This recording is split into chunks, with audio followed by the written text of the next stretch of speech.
జఫన్యా 1:15 ఏమంటోంది? ఆ దినము ఉగ్రత దినము, శ్రమ, ఉపద్రవము, మహానాశనము కమ్మే దినము, అంధకారము, గాఢాంధకారము కమ్మే దినము, మేఘములు, గాఢాంధకారము కమ్మే దినం, ఉగ్రత దినం. రోమాపత్రిక 5:9 పేర్కొనబడింది. క్రీస్తు రక్తము ద్వారా నీతిమంతులమయ్యాము. ఆయన మనల్ని ఉగ్రత నుండి తప్పిస్తాడు. ఉగ్రత దినమంటే మహాశ్రమకాలం. ఈ వాస్తవాన్ని గుర్తించండి. పాపానికి వచ్చే శిక్ష నుండి విడుదల వచ్చింది సరే, పాపము యొక్క దుష్టశక్తి నుండి కాపాడబడుతున్నాము. ఇక ముందు పాపమనేదే లేకుండా మనల్ని రక్షిస్తాడు. విశ్వాసులందరూ ఉగ్రత దినానికి ముందే ఎత్తబడడం ఖాయం. ఉగ్రత దినాన్ని మనం తప్పించుకుంటాము. ఇందులో మన యోగ్యత గాని అర్హత గాని ఏదీ లేదు. దేవుని కృపచేత రక్షించబడ్డాము, అంతే. రక్షించబడమే కాదు, కృపచేతనే జీవిస్తున్నాము. ఆయన కృపచేతనే నిత్యత్వం పర్యంతము పరలోకంలో ఉండబోతాము. క్రీస్తు ద్వారా ఉగ్రత నుండి తప్పించబడుతున్నాము. 10 ఆయన జీవిస్తున్నాడు గనుక మనము ఎల్లప్పుడూ రక్షించబడుతూనే ఉంటాము, సంరక్షించబడుతూ ఉంటాము. యేసు మరణమే మనలను దేవునితో సమాధానపరిచింది. మనము దేవునితో సమాధానపరచబడిన వారము. ఇక్కడ మనలను రక్షించిన యేసు పరలోకములో ఉండి మన రక్షణను కొనసాగిస్తున్నాడు. అంతేకాదు, మన ప్రభువైన యేసుక్రీస్తు ద్వారా మనము దేవుని యందు అతిశయిస్తాము.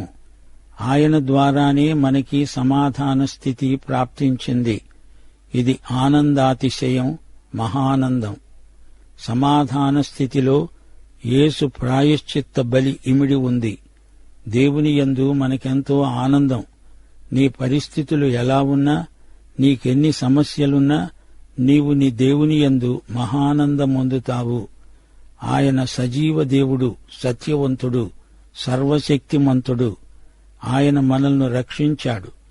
పాపులను రక్షించడానికే ఆయన వచ్చాడు. తన సన్నిధిలో మహానందమందు మనలను నిర్దోషులనుగా నిలువబెట్టుకుంటాడు. ఆయన ప్రేమ అలాంటిది. రక్షణ ప్రణాళిక ఆయన ప్రేమ వ్యవహారమే. అందుకే మనకి ఆనందం, ఆనందాతిశయం. 8 ప్రయోజనాలు మనకు రక్షణకు ఫలితంగా సంక్రమించాయి. 5వ అధ్యాయంలో లెక్కపెట్టి చూసుకోండి. 12 నుండి విశ్వాసి యొక్క పరిశుద్ధీకరణ పేర్కొనబడింది. పాపికి రక్షణ ప్రాప్తించింది. ఇప్పుడు పరిశుద్ధపరచబడిన అనుభూతి విశ్వాసికి కలుగుతుంది. రక్షణయందు నీతిమంతులముగా తీర్చబడ్డాము. దేవుడు నీకు ఇంకా ఏదో చేస్తాడు. అదేమిటి అంటారా? నీవు నీతిమంతుడవు అని దేవుడు తీర్పు చెప్పాడు సరే, అంత మాత్రాన ఆ ఫలాన నీవు పరిశుద్ధుడివి అయిపోవు. నీ హృదయంలో మార్పు రావాలి. దేవుడు నిన్ను పాపంలో అలాగే విడిచిపెట్టి నిన్ను ఊరికే నీతిమంతుడని పేరు పెట్టి ఊరుకుంటాడా? మనం పరిశుద్ధులమై హృదయశుద్ధి పొందాలి. నిన్ను నీతిమంతుడు అనడమే కాదు, నిన్ను నీతిమంతుణ్ణిగా చేసే బాధ్యత ఆయనదే. అనగా పాపివైన నీవు నీతిమంతుడవని పేరు పొంది కృపలో ఎదగాలి. దేవుని కోసం ప్రత్యేకించబడాలి. రోమాపత్రిక 5:12 నుండి పరిశుద్ధీకరణ అనుభూతి ప్రస్తావించబడింది. ఇలా ఉండగా ఒక మనుష్యుని ద్వారా పాపము, పాపము ద్వారా మరణము లోకములో ఎలా ప్రవేశించాయో, అలాగే మనుష్యులందరూ పాపము చేసినందున మరణము అందరికీ సంప్రాప్తమైంది. విమోచకుని ద్వారా రక్షణ ప్రణాళిక అమలులోకి వచ్చింది. అందరికీ ఈ రక్షణ ఉద్దేశించబడింది. ఒక మనిషి ద్వారా పాపం, ఒక దుష్ట నియమశక్తి మానవతలో ప్రవేశించింది. పాపం ద్వారా మరణం వచ్చింది. మరణం మనుషులందరికీ ప్రసరించింది. అందరూ పాపం చేశారు అనే ప్రాతిపదిక మీద ఇదంతా పనిచేస్తోంది. పాపము యొక్క ఆరంభ బిందువు ఆదాము. ఆదాము చేసిన ప్రథమ పాపం. ఏదెను తోటలో ఆదాము చేసిన మొదటి పాపం అవిధేయత. దాన్ని బట్టి ఆదాము సంతతి అంతటికీ ఈ పాపం ప్రసరించింది. అందరి మీదికి మరణం వచ్చి పడింది. గమనించండి, మానవులంతా పాపులు. 4 విధాల మనుషులు పాపులు. 1, పాపక్రియలు చేస్తారు గనుక పాపులు. 2, స్వభావరీత్యా మానవులందరూ పాపులు. పాపం చెయ్యబట్టి పాపులము కాముగాని పాపులము కాబట్టే పాపం చేస్తాము. పాప స్వభావం మనిషిలో ఉంది. 3, మానవులంతా పాపమనే స్థితిలో ఉన్నారు. మానవ కుటుంబమంతా పాప కుటుంబమని దేవుని తీర్పు. 4, ఆదామీయ పాపం మనకు అనగా ఆదాము సంతతికి ఆరోపించబడింది గనుక మానవులంతా పాపులు. ఆదాము మానవ ప్రతినిధిగా పాపం చేశాడు గనుక ఆదాము పాపం మానవత అంతటికీ ఆరోపించబడింది. ఆదాము పాత మానవతకు శిరస్సు, అలాగే కొత్త మానవతకు క్రీస్తు శిరస్సు. క్రీస్తునందు విశ్వాసముంచిన వారు నూతన సృష్టిలో భాగమవుతున్నారు. ఆదాము పాపము మనల్నందరినీ పాపులను చేసి విడిచింది. మనము ఆదామునందు పాపము చేసిన వారమవుతున్నాము. మనము పుట్టకముందే మనము ఏ పాపక్రియ చేయటానికి ఆస్కారం లేనప్పుడే మనమందరము ఆదామునందు పాపులమే.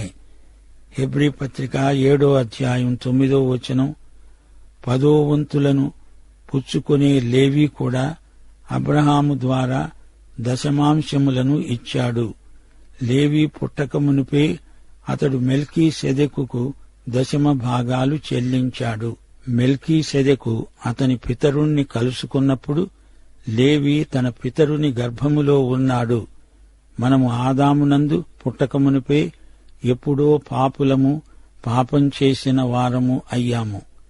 ఆదాము ఏమి చేశాడో అదంతా మనం చేసినట్లే. ఆదాము యొక్క అవిధేయతా పాపం మనందర్నీ పాపులనుగా చేసింది. ఆదాము పాపము మనందరికీ ఆరోపించబడింది. యేసు మరణము ద్వారా ఆయన నీతి మనకు ఆరోపించబడింది. నూతన సృష్టికి, ఈ నూతన ఆధ్యాత్మిక జాతికి క్రీస్తే శిరస్సు, సంఘము ఆయన శరీరం. ఈ సంఘపు పునాది క్రీస్తే. సంఘ శరీరానికి శిరస్సు క్రీస్తే. నీటి ద్వారా, వాక్యము ద్వారా కలిగిన నూతన సృష్టి ఇది. 1 కొరింథీ 15వ అధ్యాయం 45 నుండి 47వ వచనం వరకు. ఆదామనే మొదటి మనుష్యుడు జీవించే ప్రాణి అయ్యాడు అని రాయబడి ఉన్నది. కడపటి ఆదాము జీవింపచేసే ఆత్మ అయ్యాడు. మొదటి మనుష్యుడు భూసంబంధి అయి మంటి నుండి పుట్టినవాడు. రెండో మనుష్యుడు పరలోకము నుండి వచ్చినవాడు. క్రీస్తే కడపటి ఆదాము. క్రీస్తు తరువాత మరో ఆదాము అనగా మూడో ఆదాము లేడు. క్రీస్తు రెండో మనుష్యుడు. ఆయన తరువాత అనేక మంది మనుష్యులు నూతన సృష్టికి చెందినవారు. ఆదామునందు మనము కోల్పోయిన దానికంటే ఎంతో ఎక్కువ క్రీస్తునందు పొందాము. 1 కొరింథీ 15వ అధ్యాయం 21, 22 వచనాలు. మనుష్యుని ద్వారా మరణము వచ్చింది గనుక మనుష్యుని ద్వారానే మృతుల పునరుత్థానము కలిగింది. ఆదామునందు అందరూ ఎలా మృతి పొందుతున్నారో అలాగే క్రీస్తునందు అందరూ బ్రతికించబడతారు. మరణము ఆదాము ద్వారా వచ్చింది. క్రీస్తునందు అందరూ మృతులే. దేవుడు మనిషిని సృజించింది చావటానికి కాదు. అంతకంటే గొప్ప ఉద్దేశ్యం మానవుని పట్ల దేవునికి ఉంది. రోమాపత్రిక 5వ అధ్యాయం 13వ వచనం, ధర్మశాస్త్రము వచ్చినదనుక పాపము లోకములో ఉంది, గాని ధర్మశాస్త్రము లేనప్పుడు పాపము ఆరోపించబడదు. అనగా ఆదాము నుండి మోషే వరకు పాపము లోకములో ఉన్నది, గాని పాపము అంతవరకు అక్రమము కాదు. అంతవరకు అది దేవునికి తిరుగుబాటుగానే ఎంచబడింది. కయీను తన సోదరుణ్ణి హత్యగావించినప్పుడు అతనికి మరణశిక్ష విధించబడలేదు. అంతవరకు ధర్మశాస్త్రము ఇంకా రాలేదు. నిర్గమకాండం 20వ అధ్యాయం 13వ వచనం నరహత్య చేయకూడదు అని చెప్పి ఉండలేదు. పైగా కయీను కాపుదల కోసం దేవుడతనికి ముద్ర వేసి విడిచాడు. కయీను కొడుకుల్లో ఒకడు లెమెకు అనేవాడు తానెందుకు ఒక మనిషిని చంపాడో చెబుతూ బీరాలు పలికాడు అన్నాడు. ఆదికాండం 4వ అధ్యాయం 23, 24 వచనాలు. ఓ ఆదా, ఓ సిల్లా, నా పలుకు వినండి. లెమెకు భార్యలారా, నా మాట ఆలకించండి. నన్ను గాయపరిచినందుకై ఒక మనుష్యుణ్ణి చంపాను. నన్ను దెబ్బ కొట్టినందుకై ఒక పడుచువాణ్ణి నేను చంపాను. 7 అంతలు ప్రతిదండన కయీను కోసము వచ్చిన ఎడల లెమెకు కోసము 77 అంతలు వస్తుంది. శ్రోతలు గమనించండి, లెమెకు ఒక కారణం చూపుతున్నాడు. జలప్రళయానికి ముందు మనుషులందరూ పాపంతో బాగా నిండిపోయి ఉన్నారు. ఆదికాండం 6వ అధ్యాయం 5వ వచనం, నరుల చెడుతనము భూమి మీద గొప్పదని, వారి హృదయము యొక్క తలంపులలోని ఊహ అంతా ఎల్లప్పుడూ కేవలము చెడ్డదని యెహోవా చూచాడు. అయితే అప్పుడు ధర్మశాస్త్రం లేదు. అందుచేత ధర్మశాస్త్రం మీరిన నేరమంటూ వారి మీద మోపబడలేదు. అప్పుడు దశాజ్ఞలు లేవు గదా. వారు పాపులు గనుక వారు శిక్షించబడ్డారు. సువార్తను ఎన్నడూ విని ఉండని వారికి ఇదే ప్రాతిపదిక మీద శిక్ష విధించబడుతుంది. మనుషులంతా నశించిన జాతి. మానవునికి విమోచన కావాలి. మానవుని భావజీవితం కూడా పాపభూయిష్టమైనది. మనుషులు రక్షించబడడానికి ఇష్టపడరు. మనుషులంతా దేవునికి దూరస్తులు. నశించిన మానవ స్వభావం దేవుడంటే ఇష్టపడదు. నశించిన మానవతకు రక్షించబడాలనే ఆశ కలగదు. 14వ వచనం, అయినా ఆదాము చేసిన అతిక్రమమును పోలి పాపము చేయని వారి మీద కూడా ఆదాము మొదలుకొని మోషే వరకు మరణము ఏలింది. ఆదాము రాబోయే వానికి గుర్తై ఉన్నాడు. పౌలు ఇక్కడ మరణమును ఒక వ్యక్తిగా పేర్కొంటున్నాడు. ఆదాము నుండి మోషే వరకు మరణమే రాజు. అందరినీ మరణము ఏలింది. ఆదాము దశాజ్ఞలను మీరాడా? అసలు ధర్మశాస్త్రం అప్పుడు లేదు గదా. అయినా మనిషి పాపే. లేఖనములలో మరణం 3 విధాలుగా చూపబడింది. 1 భౌతిక మరణం. ఇది శరీరానికి మాత్రమే పరిమితం. ఆత్మ శరీరాన్ని విడిచినప్పుడు అది మరణం. ఆదాము పాపాన్ని బట్టి ఈ మరణం మనకు సంక్రమించింది. 2 ఆధ్యాత్మిక మరణం. ఇది దేవుని నుండి ఎడబాటు, దేవునికి తిరుగుబాటు. ఈ మనస్తత్వం మనకు ఆదామీయ పిత్రార్జితం. మనము పాపముల చేత, అపరాధముల చేత చచ్చిన వారము. ఎఫెసీ పత్రిక 2వ అధ్యాయం 1వ వచనం, లేఖనములలో ఒక పాపి యొక్క చిత్తరువు ఇది. ఇక 3వది నిత్య మరణం, దేవుని నుండి నిత్యత్వపు ఎడబాటు. మానవుడు అవశ్యంగా విమోచింపబడాలి, లేకపోతే నిత్యనాశనం తప్పదు. ప్రకటన గ్రంథం 21వ అధ్యాయం 8వ వచనం, పిరికివారు, అవిశ్వాసులు, అసహ్యులు, నరహంతకులు, వ్యభిచారులు, మాంత్రికులు, విగ్రహారాధికులు, అబద్ధికులందరూ అగ్నిగంధకములతో మండే గుండములో పాలు పొందుతారు. ఇది 2వ మరణం. ఆదాము యేసుక్రీస్తుకు ముందు గుర్తు అని పౌలు పేర్కొంటున్నాడు. 15వ వచనం నుండి యేసే శిరస్సు అనే అంశాన్ని పౌలు ఇక్కడ విశదీకరిస్తున్నాడు. అపరాధము కలిగినట్లు కృపావరము కలుగలేదు. ఎట్లనగా ఒకని అపరాధమూలముగా అనేకులు చనిపోయిన ఎడల మరి ఎక్కువగా దేవుని కృప యేసుక్రీస్తు అనే ఒక మనుష్యుని కృపచేతనైన దానము అనేకులకు విస్తరించింది. మరియు పాపము చేసిన ఒకని వలన శిక్షావిధి కలిగినట్లు ఆ దానము కలుగలేదు. ఏలయనగా తీర్పు ఒక్క అపరాధము మూలముగా వచ్చినదై శిక్షావిధికి కారణమైంది.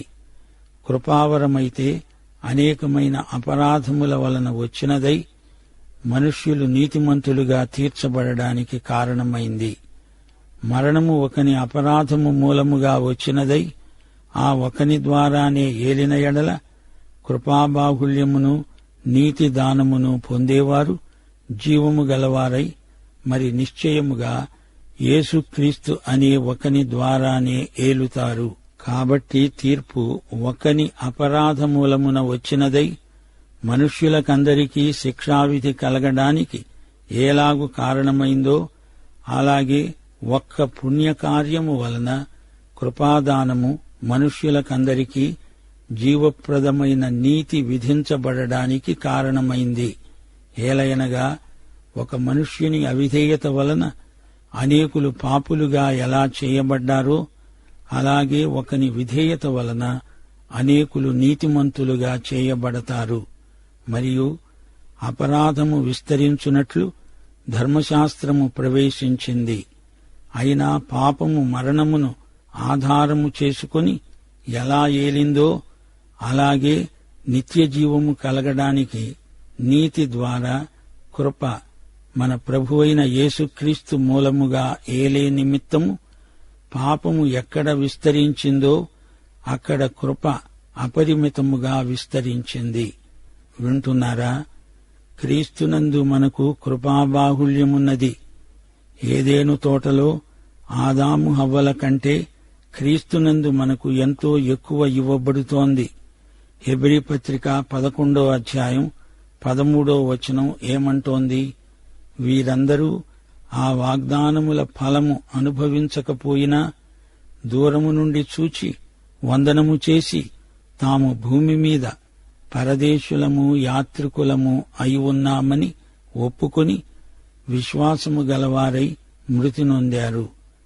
ఒక మనిషి అతిక్రమము మానవ జాతినంతటినీ పాపములో ముంచివేసింది. అయితే ఒకని విధేయత ఎంత గొప్ప ఫలమిచ్చిందో చూడండి. యేసుక్రీస్తు శిలువ మరణం ఆయన విధేయతకు పరాకాష్ఠ. దాన్ని బట్టి నశించిన మానవునికి రక్షణ ప్రాప్తించింది. మరణం రాజులాగా ఏలింది. మరణానికి ఈ అధికారం కట్టబెట్టిందెవరు? ఒక్క మనిషి, అతని అవిధేయత. అతడే ఆదాము. మానవజాతి అంతటిపై మరణం రాజ్యమేలింది. మరణ రాజ్యం కంటే గొప్ప రాజ్యం ఇదిగో ఇక్కడే ఉంది. జీవరాజ్యం, సజీవరాజ్యం. కృపాబాహుళ్యమును బట్టి ఈ జీవరాజ్యం మరణరాజ్య పౌరులకు వాగ్దానం చేయబడింది. మనిషి చేయాల్సింది ఏమీ లేదు, దాన్ని కృతజ్ఞతతో స్వీకరించడమే. ఈ జీవరాజ్య సామ్రాట్టు యేసుక్రీస్తు. యేసుక్రీస్తు ద్వారానే వరములన్నీ మనకు సంక్రమిస్తాయి. పాపము అందరికీ ఆరోపించబడినట్లే నీతిదానం క్రీస్తు ద్వారా అందరికీ అనుగ్రహించబడింది. ఆదామునందు పాపులం, క్రీస్తునందు నీతిమంతులం. ఆదాము యొక్క అవిధేయతా కార్యం మానవులందర్నీ, మానవజాతి అంతటినీ పాపంలో పడేసింది. మానవులకు పాప స్వభావమే కాదు, పాపం తాలూకు అపరాధ భావన వచ్చింది. క్రీస్తు విధేయతను చూడండి. ఆయన మరణము పునరుత్థానము ఏకమై క్రీస్తునందు విశ్వసించిన పాపిని నీతిమంతుడు అని తీర్పు ఇస్తున్నాయి. దేవుడు ధర్మశాస్త్రమిచ్చాడు. ధర్మశాస్త్రంతో పాటు బలివిధాన కార్యక్రమం ఇవ్వబడింది. ఆ తరువాత క్రీస్తు వచ్చి బలివిధానమందలి ప్రవచనాత్మక లక్ష్యాన్ని నెరవేర్చాడు. అపరాధ భావనలతో నిండిన మానవతకు విడుదల అవకాశమిచ్చాడు. పాప స్వభావం ఇప్పటికిప్పుడే అంతరించిపోదు. శరీర జీవితమున్నంతకాలం పాపమనేది ఉంటూనే ఉంటుంది. పాపం ద్వారా మరణమేలింది. పాపము అనగా మరణమే రాజ్యమేలుతోంది. దాని కింద అందరూ ఉన్నారు. సైతాను ఈ లోకాధికారి. 1 పేతురు 5వ అధ్యాయం 8వ వచనం, సింహములాగా సైతాను ఎవరిని మింగేదా అంటూ తిరుగుతున్నాడు. పాపం వల్ల మరణం. సమాధి తోటలు క్రిక్కిరిసిపోతున్నాయి. నిత్యజీవం, నీతి, కృప క్రీస్తు ద్వారా కలిగాయి. యేసుక్రీస్తు పరిపాలన కృపారాధ్యం. క్రీస్తు శిలువపై ఉండి రాజ్యస్థాపనను ప్రకటించాడు. అదే గట్టి పునాది, మిగతాది అంతా ఇసుక పునాది. పాపి యేసునందు విశ్వాసముంచి కడపటి ఆదాముతో సంయుక్తపరచబడి పునరుత్థానుడై మహిమలో ఉన్న క్రీస్తు ద్వారా రాజ్య పౌరుడవుతున్నాడు. రక్షించబడిన పాపి పరిశుద్ధపరచబడతాడు. దైవాశీస్సులు. ఆమేన్.